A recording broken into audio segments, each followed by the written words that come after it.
Відгриміло побєдобєсіє, безглузде і безжальне. Росією та окупованими нею територіями прокотилися паради до головної скрепи пропаганди 9 травня. Середмістями Сімферополя, Севастополя та Керчі возили військову техніку та провели окупаційні підрозділи. Серед сотень військових Чорноморського флоту та силовиків одразу кілька коробок майбутнього гарматного м'яса путінського режиму юнармії. Підлітки в одностроях та берцях крокують вулицями під червоними прапорами. За ними спостерігають малюки в пілотках.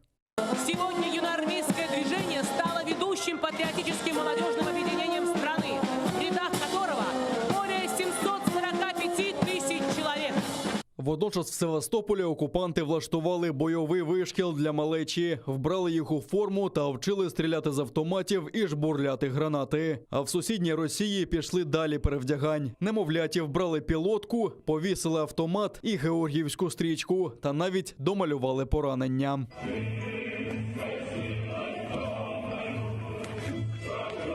Інший хлопчик показово хильнув з фляшки.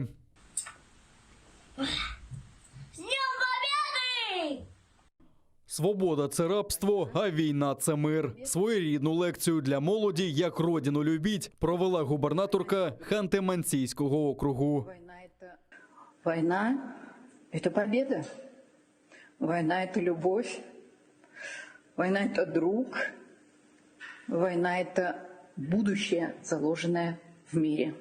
На потіху кремлівському володарю по всій Росії на площі вигнали тисячі військових. Прокатали сотні одиниць нової та ретро-техніки. Але в гості до вигнанця приїхав лише один президент Таджикистану Емомалі Рахмон.